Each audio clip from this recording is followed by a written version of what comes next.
Awesome. So again, thank you so much, everyone. My name is Lolita Atkins, and I am the program manager at the Undergraduate Research Center, working with the undergraduate research programs, the NSF LSAMP CAMP program, the mentorships for undergraduate research participants in math and physical sciences, and the Innovation Institute for Food and Health. And it is my pleasure to welcome our guest today, who is Kali Trzesniewski, and she is with Human Ecology. She's a professor of extension, and I'll let her take it away. Good morning, everyone. Thank you for inviting me to share my presentation tips with you all. It's a pleasure to be here. So as Lolita said, I'm a professor of extension in human ecology. My background is developmental social personality psychology, and I apply that work in the education domain. And so I do social emotional learning programs for youth and of kind of all ages, mostly in school interventions and evaluating those. But today, that's not what I'm going to talk about. Today, I'm just going to talk about presentation tips in general. So in my job as a professor of extension, my job is to communicate our research to the public. So as part of the University of California, there is an outreach arm called the Agriculture and Natural Resources. And under that arm, there's a lot of people like me who are professors of extension who communicate the science. So I've spent a lot of time trying to think about how best do we do these communications. So that's what I'll talk to you today about. And feel free to stop me at any point if you have questions. This isn't like a traditional talk of having, like an arc and story that I'm telling. It's just more about different tips. So I'm happy to stop at any time. Okay, let's see.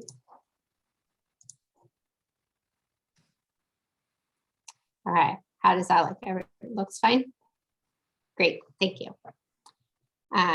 Okay, let me get my windows set up correctly. Okay, so as I said, this isn't an example of kind of a talk from the point of view of how to give a storytelling, and it's just more about a bunch of tips. And I want to start with saying that when you're giving a presentation, whether it's a poster presentation or a talk, your job is, sorry, hold on a second. There we go. Okay, isn't to teach everything that you know about something. So we fall into this trap a lot where it's like, I have spent hours and hours and hours researching this, learning all of the background research, conducting research, and I feel like there's so much that's really important to tell you, and I need to tell you all of it.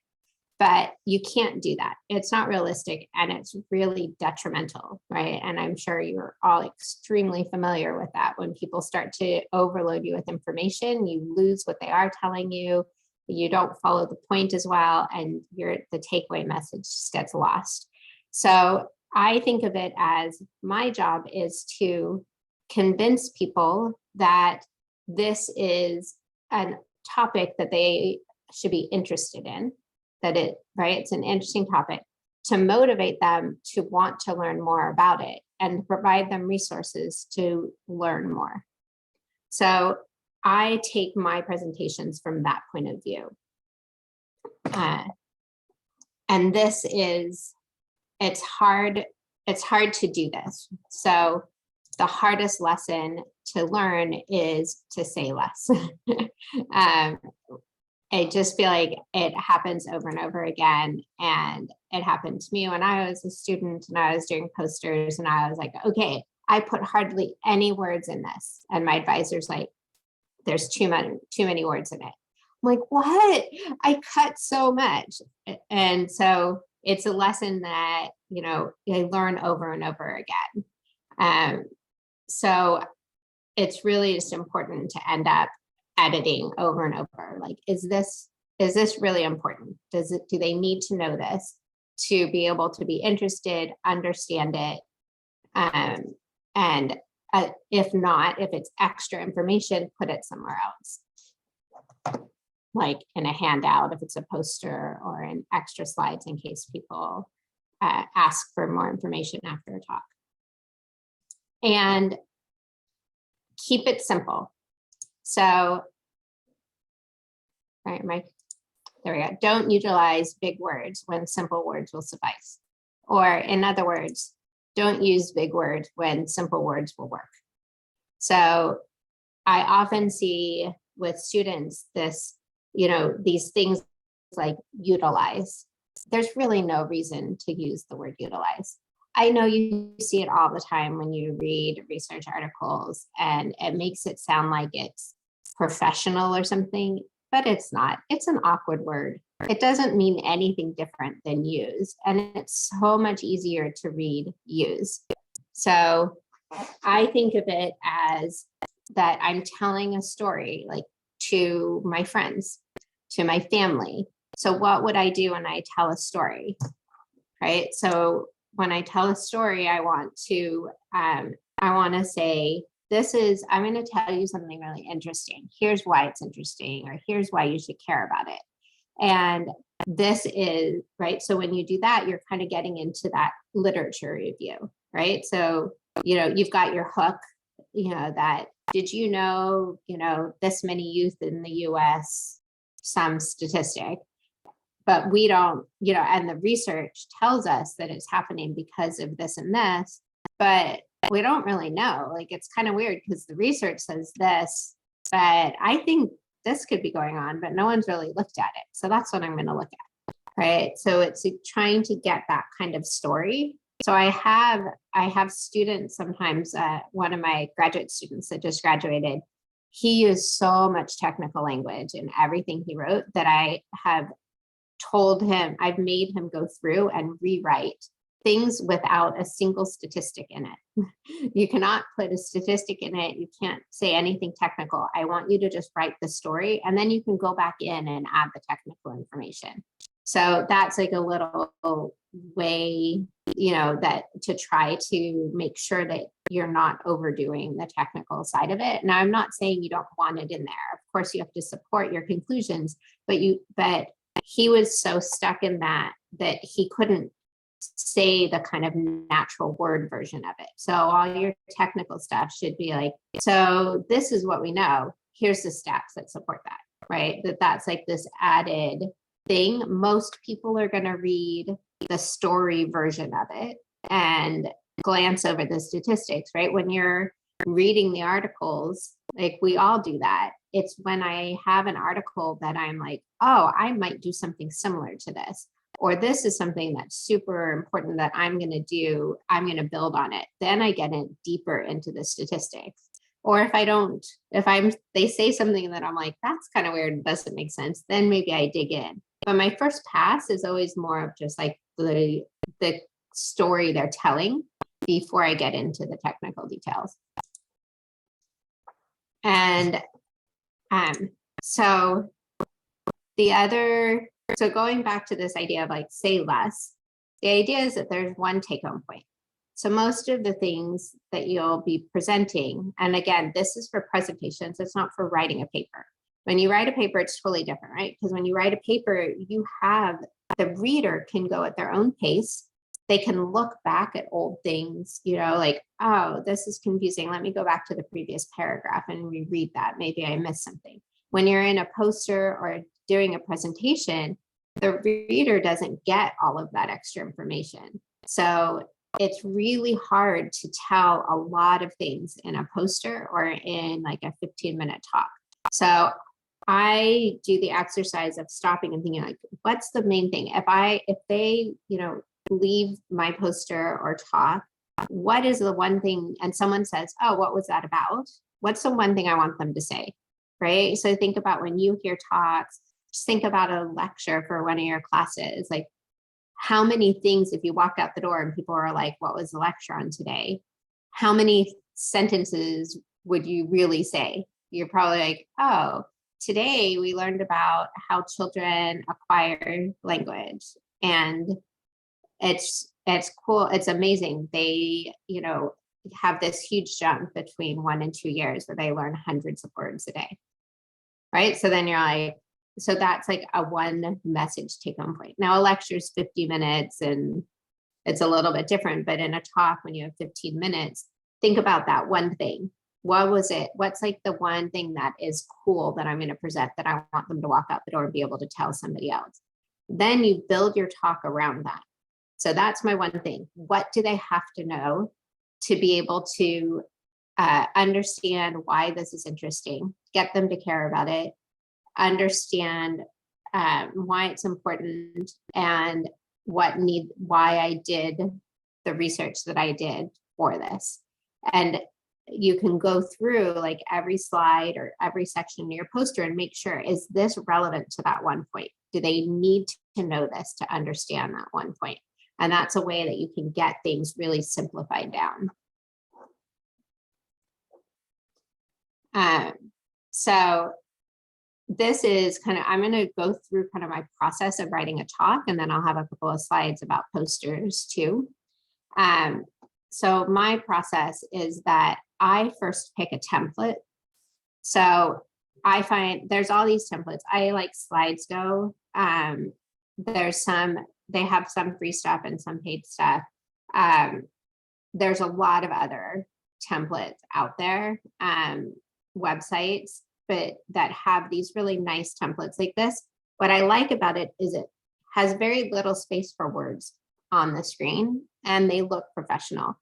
So I pick a template before I really get into the writing. So some people like do their whole talk on just like a white screen blank presentation and then add it in.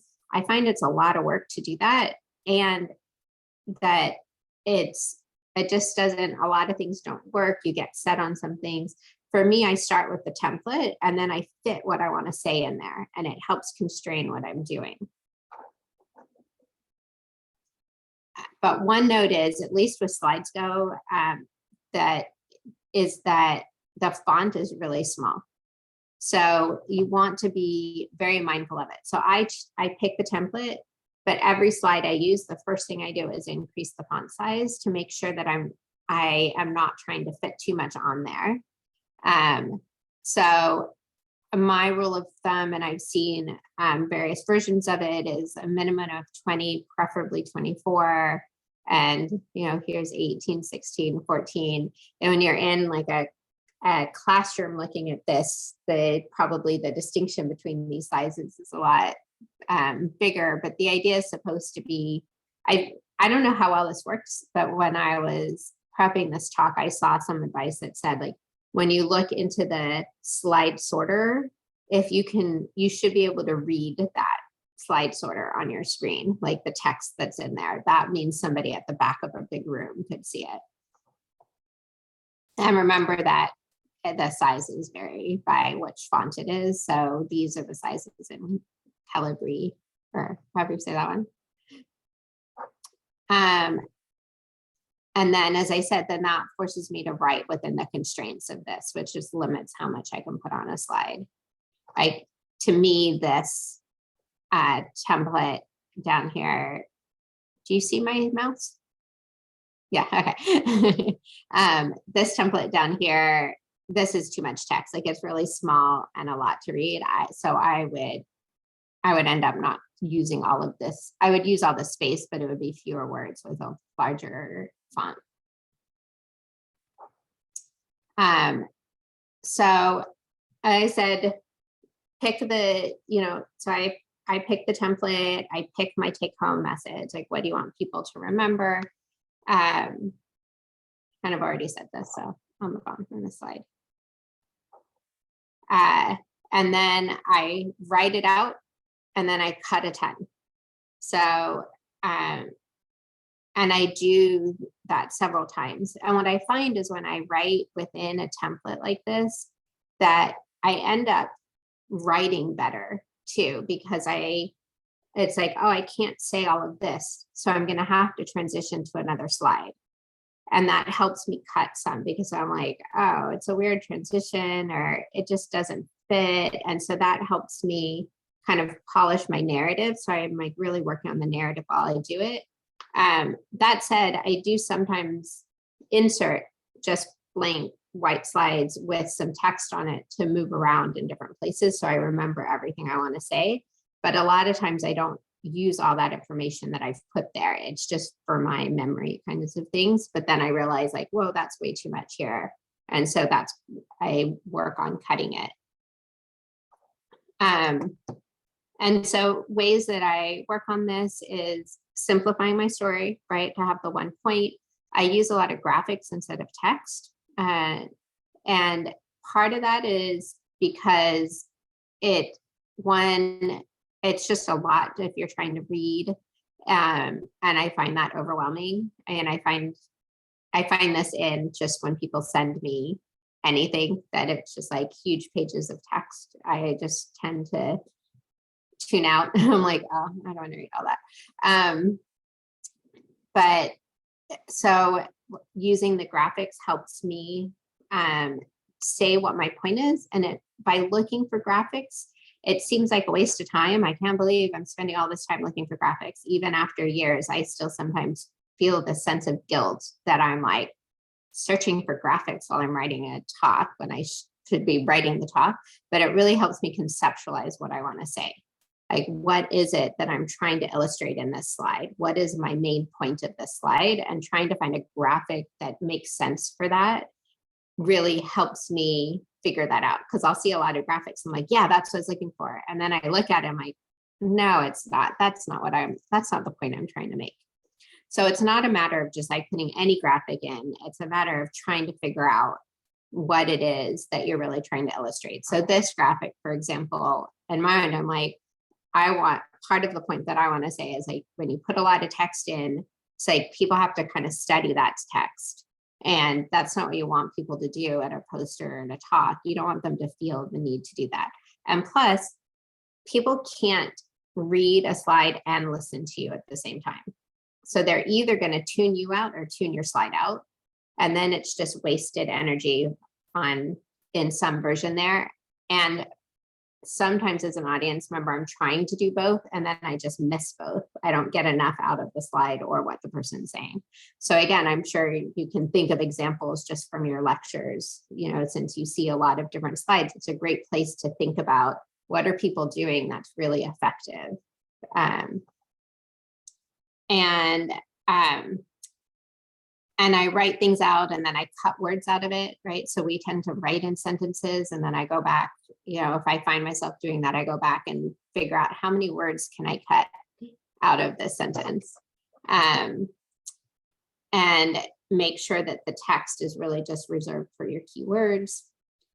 The idea is to have one idea per slide.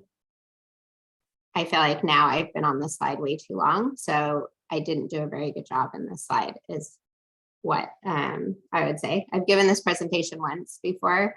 I feel like I did a better job with this, but now I'm saying, oh, it didn't quite work. So when I was practicing, I should have realized that I was saying too much for this slide and I should have added more slides.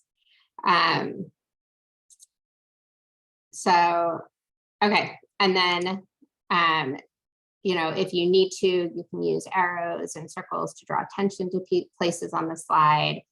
I saw advice, try not to use any more than 6 words on a slide. I find that really hard to do. But it's just sometimes easier to be like, not more than one sentence, something like that. Okay, so then you want to tell the story. So what you're trying to do is you're trying to tell a story in a poster or a presentation. But what I think about is that I'm trying to tell a story to a distracted person, right? So I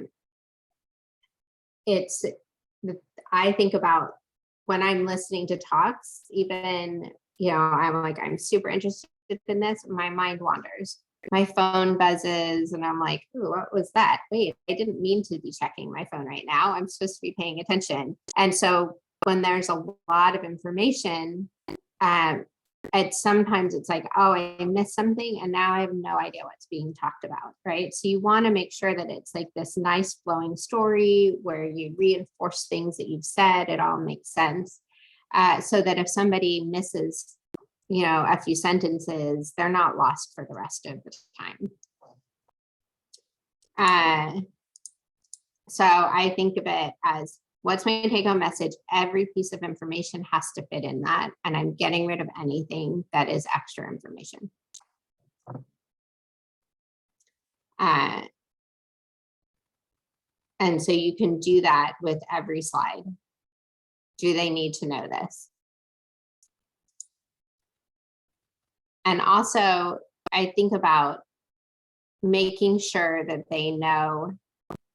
So when I'm giving findings, making sure that they understand, like, don't leave them to do any interpretation, right? Always tell them, this is important because of this, or I hypothesized this, here's what I found, and that confirmed or didn't confirm my hypothesis because it looks like this, or it doesn't look like this, right? So do all of the steps when you're telling them the information. And so for the introduction, you want to be like really streamlined in it. Tell them why they should be interested in the topic. You don't need to go into a lot of detail. Just make sure that the introduction is leading up to your main point and supporting your main point. So why is it interesting? Why are you excited about it? And sometimes we kind of front load a lot of information into the intro that sometimes they don't need it till later. So also think about, like, do they need to know all of this right now? Or can I give a piece of it here, tell them some results or tell them about my study, then give them a little more information. So thinking about ways to break it up.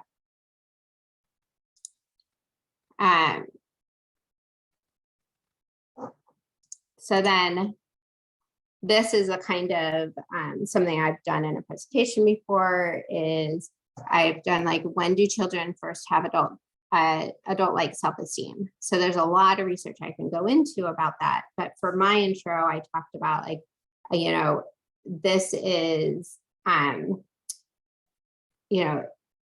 this is something, that I'm very interested in, because people say that children younger than 8 don't have adult-like self-esteem, and that they just can't conceptualize it and talk about it, but it didn't seem like that was true to me. And so, it's because we see that children, show shame, and if they fail at something hard, and so that seems like it is similar in self-esteem. So, but because a leading expert said that they didn't, people haven't done that research. And so there was really this big gap in the research where we don't know. I can't answer the question based on the research of whether children younger than 8 have this adult-like self-esteem. So then I decided to study it. Right. So I'm saying what the literature is in there, but I'm not going into a lot of detail. I'm not like, and then Harder in 1998 did a study in which she asked, 30 kids this question and found this thing. But I still got kind of the main point across in a way that's a little more storytelling. Okay, so when it's time to present the results, how do you present the results? So this is a place where it's like sometimes people want to make sure that others understand that they did really fancy results. I did all these analyses and I understand all of this. So I'm going to show you every model that I ran and show you these big pictures of, of models and what happens is that the people who understand those models will understand it if you just tell them. So in my field, I would say, like, I did a multi-level structural model to test, with latent variables to test blah, blah, blah. So I can say that. And if you're in that field and not just like psychology, but narrower than that. If you're in the field of psychology in which you do school-based interventions that have this kind of measurement, you know exactly what I said, right? If you're not, I went into, I had like 2 or 3 slides that were like, here's the models and how I did them all and everything like that, you're still not going to know what it is that I did, right? I'm not going to teach you what all those words mean in a way that's really meaningful to you in 2 or 3 minutes. So going into that detail isn't helping anyone. So you can illustrate your knowledge by just saying what kind of model you did without going into the huge detail from it. So my preference, and I follow things like the Pew Research because they do really nice models. I tend to really like look at how people, not models, that they present data really well. So I really pay attention when I see good data presentations of how they did that. So I'd say use equations and models sparingly or not at all. Do not use tables. Tables are really hard to read. You might be like, you could do that maybe in a poster, in a talk. It's really hard from across the room to read anything in a table. And most of the time in a poster or in a talk, you're really interested in telling them about 1 or 2 numbers. There's a lot better ways to tell people 1 or 2 numbers than some huge table with a ton of extra information in it. So my preference is to think about alternative ways to use tables. So for example, you know, in a study I did, I could have done a huge table, but instead I'm like, really what I want you to know is that self-esteem and attachment are correlated. It's like, that's the point, you know, like half or more of my audience isn't even going to care what that number is in yellow. They're just going to be like, oh, self-esteem and attachment are correlated. Great, I'm done. I didn't need to like turn people off because again, you've got that distracted person, right? When people start to get into detail I don't care about, it's hard for me to re-engage. So I think about like, if there's only 2 people in my audience that cares about something, then I'm going to lose everyone else and they might not ever come back. And so I'm just going to go through examples that I like of data, that how data have been presented that I like it. So Stephanie Evergreen does really great stuff. So here's something about, you know, and then it doesn't really matter what they're presenting, but the idea is like, oh, here's a way to show 62%, right? And this is presented by saying, you know, here's the question that she asked and here's the answer. So she wrote it out right here. You don't really need the dots, but it's just like draws your attention. It gives you this illustration of kind of like how much that is, right? You can kind of see it's a little over half, but there's still a lot that's from 0, so that the dots help you to interpret it a bit. Here's another one she did where it's just like 1 out of 4 worked with an external evaluator and liked it. So really simple, but it gives the information that you're looking for. I will put a plug for do not use pie charts. Hate pie charts. They're so hard to read. If you only have 2 things, then sometimes that can work. I still don't get much of advantage of it. Like I would still rather do something like this, right? This could have been a pie chart. I'd much rather look at this than a pie chart. But when you have all of these things in a pie chart, it's like, so what I do when I put a figure on screen, and actually I do this with a lot of things, is I make myself go through what I look at. Like I do my own like personal eye tracking. So to interpret this, what I'm going to do is I have to see, okay, so I first need to see what is your gender. Okay, it's going to tell me something about gender. Wow, there's a lot of categories. Let me see what they use for the categories. So I go down below and I read all the categories. And then I'm like, okay, so now I want to know the percentages. So I go back up to here and I'm like, okay, it's mostly orange and blue. Well, what's orange and blue? So I have to go back down and be like, okay, wait, orange and blue, man and woman. Okay.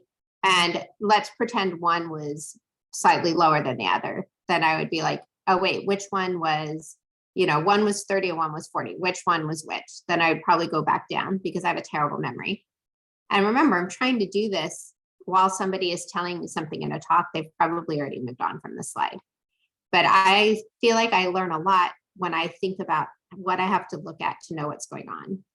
So pie charts really bother me.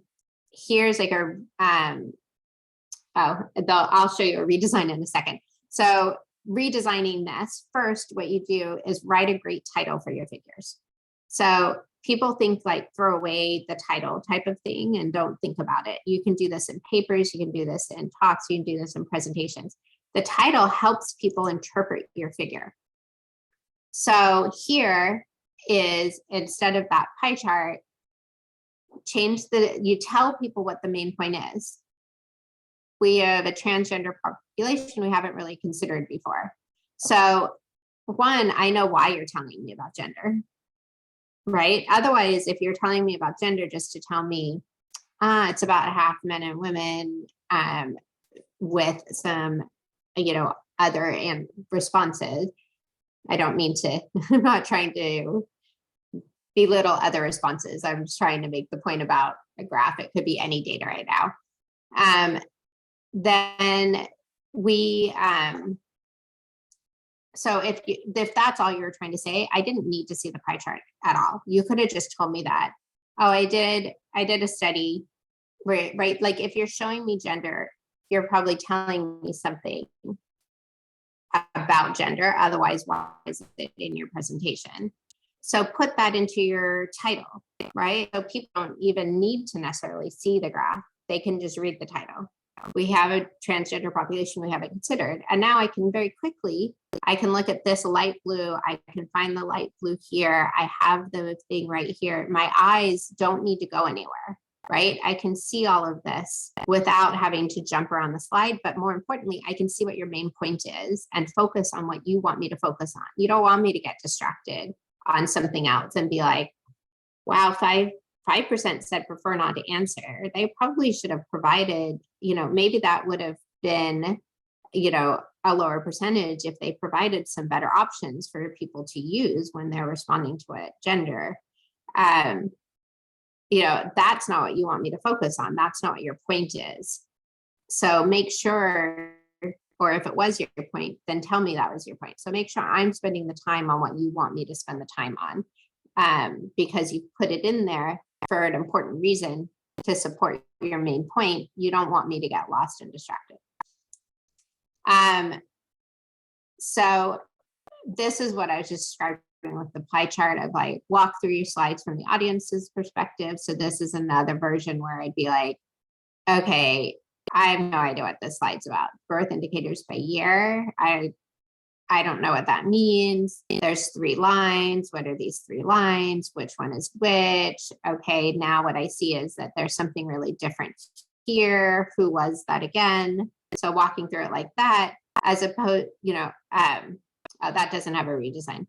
Or something like this, where it's an overwhelming amount of information, right? So yeah, I can see this pretty easily enough. I still have to kind of come down here, students, parents, but it's not that hard. But it's a lot of information. What am I supposed to focus on? Right? Like I could spend, at least 5 minutes trying to figure out, okay, what is each of these things? What are the differences in here? Am I supposed to look at all the orange bars compared to each other? Or am I supposed to look at the differences between orange and blue? I don't know, right? Whereas here, these are the same data. That looks very different, right? But this is the same data. Now you're telling me what to look at. Surprisingly, students have lower expectations to go to college than their parents do. And so, and I can see I'm supposed to look at this orange bar. I can see all the gray ones look kind of the same. And the orange one looks different. And it's, will they attend college? I still have to kind of come down low to do like parents and students to see that difference. But overall, it is much faster to get through than the previous one.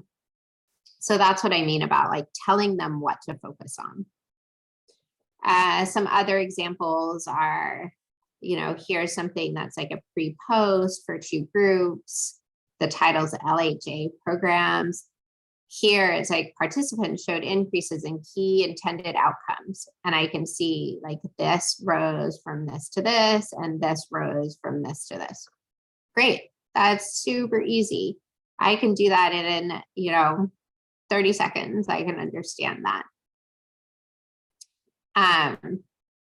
And again, these are just more of like, it's a lot of information through all of this. And so it was redesigned with this kind of the title that says, breast cancer occurs more commonly in white women than Black women, but the gap's shrinking. So you can see like over time, these are the gaps, and you can see these gaps are getting smaller. It's very hard to get that information from this slide and these slides. I guess I can see it's getting narrower here, but here it just makes it so much easier to interpret. And then, it's like however more Black women will die of breast cancer, and that gap is increasing. So I can see that increasing. So it's taking like some really complicated graphs and making them much simpler. An example from my research is I was giving a presentation that teachers are reluctant to admit to fixed mindset thoughts. I asked them this question, and I can show that 12% of the population answered, like agreed to this. So I could have done like a frequency of like, here's the percentage of each person that did each of these. I could have done a bar chart of each of these. But my point is that people don't want to agree to it. There's a small percentage. So that's what I focused on. Like, that's what I want them to know. So I gave it a title to tell them that, and I highlighted that this is 12%. So with a poster, it's a similar approach.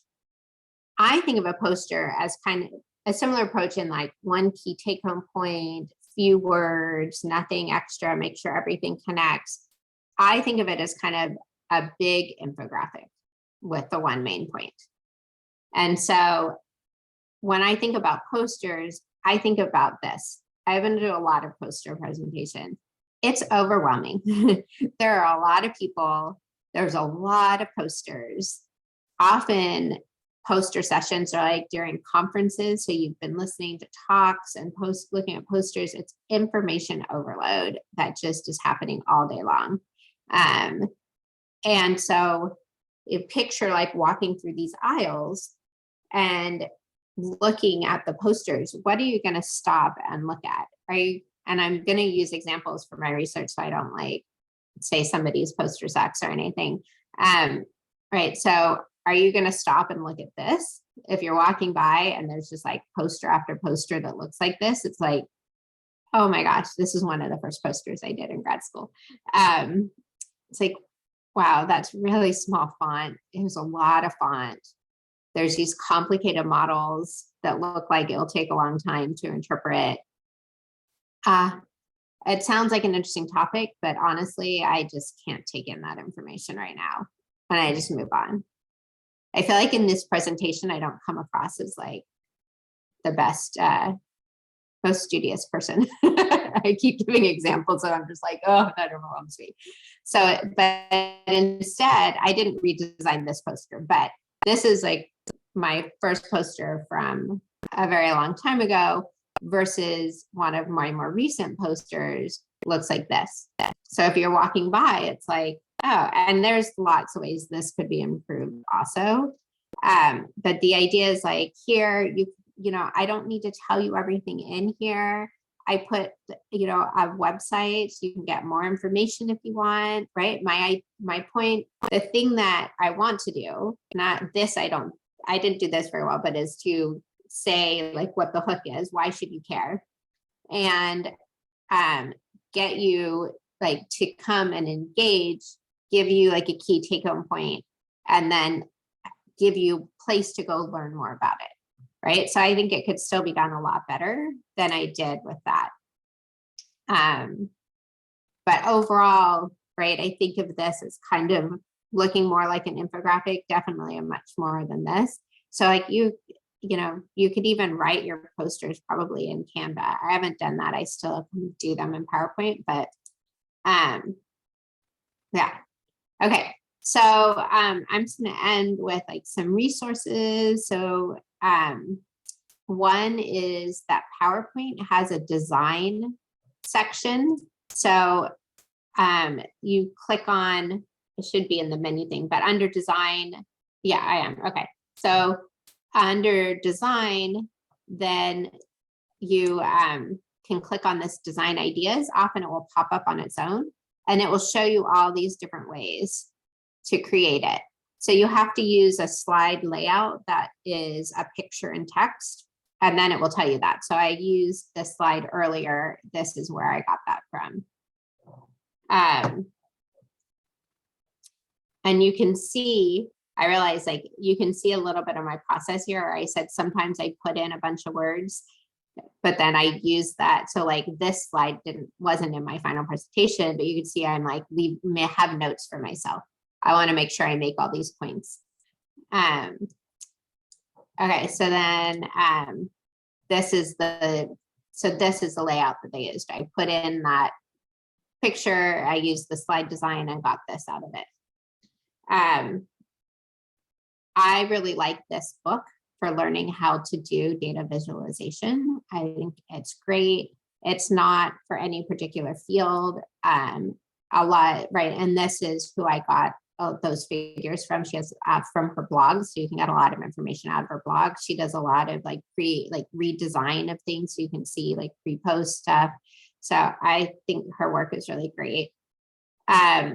Another great tool is the American Evaluation Association. So I got some of my tips from here. They have information for posters, for presentations. This is where I learned about Stephanie Evergreen, was through their website. They have checklists and rubrics to kind of evaluate your own work. So there's tons of stuff there, and they have a lot of like handouts that are like, oh, you want to write a poster, here are all of our tips for writing a poster. Here's what to do in the intro, what to do in the methods, things like that. So this is a really great resource. And then these are other places. Undraw is totally free, and they don't have a ton of images, but what they do have, what's really cool, is that you can select a color. You can put in that, what is it, the hex code for the color. And so if you're working in a template that you downloaded, you can just pick a color that you're using and put it in there, and they'll recolor all of their images. So you can have matching ones. So I really like that. And then I use Zamzar because often the images are like JPEGs. Like if you go to Free Pick, for example, the images are JPEGs, and in Zamzar, it's a free tool that will translate it over to SVG, which is made. If you use SVG, you can have a lot more editing options in PowerPoint that lets you like change colors or delete some things out of it or things like that. So I really like that. And there's a couple of posts that have come up actually in between writing this talk and giving this talk that go through a lot more image websites that are a lot better than the list that I just gave you. They have there's more free things in these lists, but there's also a lot more representation of different groups. So some of the sites that, I've used, sometimes Free Pick, I find it's just a bunch of like white people that are really boring. And so I haven't really dug through that yet, besides like marking it as some place to look for images next time I'm giving a talk. So I recommend these two threads for looking at a lot more, and then people have commented and added even more to the list. And so I think those are great. So that's the end of my tips. I'm happy to answer any questions. Go back to anything if there was a resource or something I put up there that you need more time to screenshot or write down or something.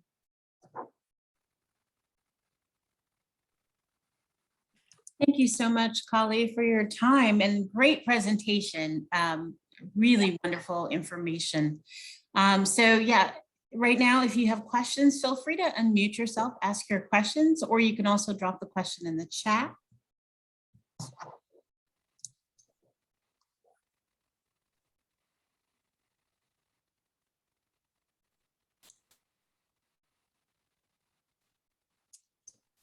Again, now's the time to ask your questions. Don't be shy. Oh, I have a quick question. I was wondering, like, when you prepare for a presentation and you're like anxious or nervous, like, do you have any tips for that? So one tip is a more long-term one, which is just give a lot of presentations. There is definitely just over time that helps a lot. And so when I was like in grad school, for example, it's harder, I think, in undergrad to have the opportunities, maybe not, I guess, I'm not sure. I wasn't fortunate enough to be in an honors program or something research-based like that, but they were like, oh, can anyone do something next week? I'd be like, sure, I'll figure out something to do. And it's really stressful, but it just made me do it over and over again. So there's a lot of people who don't want to present. So if there were places where people are like, we need somebody to fill in something, I'm like, okay, I'll figure it out and just do it. And that helped me a lot to do that. Otherwise, practicing, obviously, like just making myself go through it when I have a thought, for example, while I'm driving or biking or going through it, I picture my slides, I picture like running through it, just anytime I have downtime, because the better I know it, the better that way. The other thing is really like getting together with groups, like creating, you have study groups for classes, but also creating groups for presentations. Like, you don't always have presentations around the same time, but if you had a presentation group, then when people had something, getting together there and listening, because one of the things that people get really nervous about is the questions. So when you're presenting to other people, one, it makes you more familiar with it. But two, it also gives opportunities for people to tell you what they were confused about, and that can reduce your anxiety. Because you're like, okay, I know what somebody might ask me. So if you're in a group like that, when you're listening to someone's practice, then asking them questions is helpful to them. And then, so I think just the more familiar and comfortable I am, because I know it flows. One of the hardest parts is when something doesn't flow and you're like, oh, I don't know how to transition from here to here, then it throws off your whole talk. And the more that I'm really comfortable with my flow, the better it goes. There's a question in the chat from Isabel that says, how would a presentation change when presenting to a general audience compared to a technical audience? So I have slightly different advice, I think, than what you hear a lot. Like most of the times I hear like, you want to know your audience. Well, my version of knowing my audience is that my audience is an information overloaded, distracted person, and that everybody is like that to some level. And so most people don't want to be overwhelmed in details, right? Even when you're like working out, your chore list with your roommates or something, you have that friend who spends all this time into all of the nitty-gritty details and you totally disengage because you're like, I don't know, did we get to the main point yet? Right. So it's like you can be something that it's very invested in, but it's still easy to really get lost in that. So I would do these same kinds of graphics. I would do that to a technical audience. What I say about them might be different, right? So that example where I was like, so I did a multi-level, structural model with latent variables. To some audience, I wouldn't say that. To other audiences, I would. But to neither audience would I show those full models and give all the details about it. However, in a technical audience, actually for either audience, I would probably create some slides that I put at the end of my presentation in case somebody asks that technical detail. So that's one way I do it, is put the technical information later and add sentences so the technical audience knows that I've done it correctly. The difference is if you're in a very specific, like if you're in a situation where your audience wants to know something very specific, like everybody has the same background that you do, like you're in a lab meeting, for example. So if you're presenting in a lab meeting, then people do want to know more information. So but to me, that isn't know your audience. That to me is know what your main point is and what you want to communicate to your audience.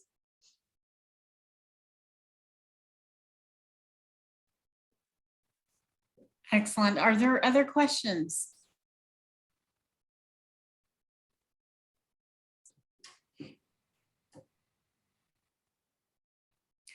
I know some of you have presentations coming up and you're preparing for them, especially for the undergraduate research conference that's coming up at the end of April. And some of you even before that, you have a presentation coming up in February, early February. So again, now would be a great time to ask your questions. Is there a way that they could also ask you questions outside of this time? Would it be okay to share your information with them? Yeah, I'll put my email in the chat. Great, thank you so much. All right, well, if there are no other questions, I will give back to you the time remaining 6 minutes. Oh, go ahead. There was someone asked whether the PowerPoint will be available after. I can email that to you, Lolita, if you wanted to show everyone. That would be great. Thank you. We'll also have a video recording also available to all of you. Okay. Actually, can I just, I'm in the process. I have a very busy day. I'm a little overwhelmed right now. So can I just put the Dropbox link right in here? Sure, That's great. for the presentation. Then I don't forget or anything. It's perfect. Thank you so much. Thank you for your time. And yeah, so everyone else, thank you for also attending. And again, the contact information for Kali is in the chat, and we look forward to seeing you also for our presentation next week, where we're talking about writing your resume and CV. That will be Tuesday night at 7 p.m. We did send out information, but for everyone on this call, we'll make sure you get that information again. So again, thank you so much for your time, Kali. Really appreciate it. Thank you for having me, and good luck everyone with your presentations. Bye. Bye-bye.